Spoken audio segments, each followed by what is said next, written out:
بسم اللہ الرحمن الرحیم۔ السلام علیکم ورحمۃ اللہ وبرکاتہ۔ عزیز طلبہ، امید ہے آپ سب خیر وفیت سے ہوں گے۔ کلاس ہفتم بیٹے، آج کا جو ہمارا اردو کا لیکچر ہے وہ نظم نعت کے مشقی سوالات پر مشتمل ہے۔ گزشتہ لیکچر میں بیٹے ہم نے جو نظم نعت تھی اس کے تمام اشعار، اس کے مفہوم وغیرہ ہم نے کر لیے تھے، ٹھیک ہے۔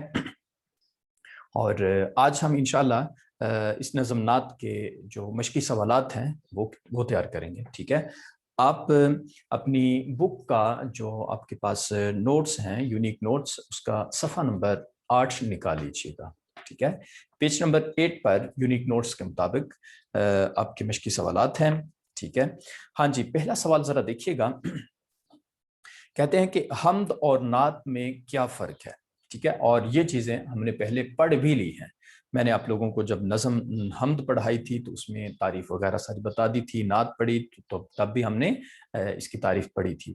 تو نظم حمد اور نعت میں کیا فرق ہے آپ سب کو معلوم ہوگا کہ نظم حمد جس میں اللہ تعالیٰ کی تعریف بیان کی جاتی ہے اس کو حمد کہتے ہیں، اور جس میں رسول پاک صلی اللہ علیہ وسلم کی تعریف بیان کی جاتی ہے اس کو نعت کہتے ہیں، ٹھیک ہے۔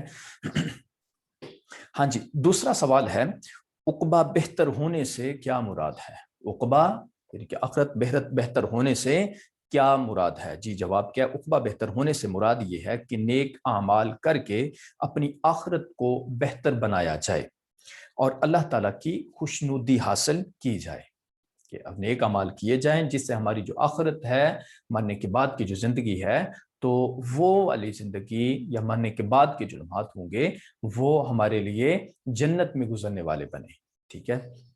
ہاں جی، تیسرا سوال ہے شمع ہدایت جلانے کا کیا مطلب ہے؟ شمع ہدایت، جی، شمع ہدایت جلانے کا مطلب ہے لوگوں کو سیدھے راستے کی طرف مائل کرنا، ان کو بلانا، برائیوں کی تاریکی دور کر کے نیکی کی روشنی پھیلانا، برائیوں کو ختم کر کے برائیوں کو سرے سے اکھاڑ کر پھینکنا اور نیکی کی طرف رغبت، شوق، میلان پیدا کرنا، اس کو کیا کہتے ہیں؟ شمع ہدایت جلانا۔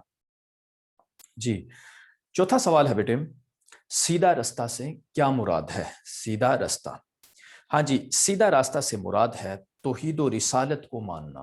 توحید و رسالت، توحید یعنی کہ اللہ تعالیٰ کو واحد ماننا، اس کو ایک ماننا، اس کو معبود ماننا، اور رسالت یعنی کہ تمام رسولوں کو اللہ تعالیٰ کا نبی رسول ماننا، بالخصوص حضور پاک صلی اللہ علیہ وسلم کو اللہ تعالیٰ کا آخری رسول اور نبی ماننا۔ توحید و رسالت کو ماننا، برائی سے بچنا اور نیکی کی طرف گامزن ہونا کیا کہلاتا ہے؟ سیدھا رستہ، کہ اللہ اور اس کے رسول کو ماننا اور پھر نیکی کی طرف جو ہے وہ گامزن ہونا اور برائی سے بچنا، اس کو کیا کہتے ہیں؟ سیدھا رستہ۔ ہاں جی، پانچواں سوال ہے توحید کی شعائیں پھیلانے کا کیا مطلب ہے؟ توحید کی شعائیں پھیلانے کا مطلب، ہاں جی، توحید کی شعائیں پھیلانے کا مطلب ہے کہ اللہ تعالیٰ کی وحدانیت ہر جگہ پھیل گئی ہے یا پھیل جائے، جہاں جو دنیا کائنات جہاں پر ہے تو ان تک اللہ تعالیٰ کی وحدانیت، اللہ تعالیٰ کی ایک، اللہ تعالیٰ کے معبود ہونے کا جو پیغام ہے وہ ہر ایک تک پہنچ جائے۔ ہاں جی، سوال نمبر 6 ہے مشرق اور مغرب کیسے جگمگا اٹھے؟ مشرق اور مغرب کیسے جگمگا اٹھے؟ جی، نبی اکرم صلی اللہ علیہ وسلم نے توحید کی شعائیں پھیلائیں تو مشرق اور مغرب جگمگا اٹھے۔ توحید کی شعائیں پھیلائیں مطلب، سوال ہم نے پہلے پڑھ لیا، توحید کی شعائیں مطلب اللہ تعالیٰ کا پیغام پھیلایا تو تمام مشرق و مغرب، پوری کائنات جگمگا اٹھی۔ ہاں جی، ساتواں سوال ہے بیٹے آپ کو اس نعت کا کون سا شعر پسند آیا؟ پسندیدگی کی وجہ بھی بتائیں۔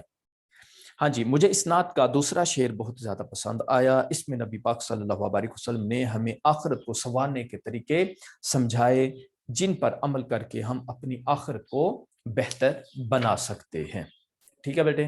یہ تھے 7 کوشچن آپ کے نظم نعت کے، اور گزشتہ جو لیکچر تھا اس میں ہم نے نظم پڑھ ہی لی تھی۔ اب انشاءاللہ نیکسٹ لیکچر میں ہم اس سبق کے جو MCQs ہیں وہ تیار کریں گے، ٹھیک ہے۔ مزید جو بھی سوال بنتے ہیں شارٹ سلیبس کے مطابق وہ تیار کریں گے، ٹھیک ہے۔ تب تک اپنا بہت سارا خیال رکھیے گا اور ان سوالات کو بہترین طریقے سے بیٹے آپ لوگوں نے تیار کرنا ہے، ٹھیک ہے۔ اللہ حافظ، مع السلام، بالسلام۔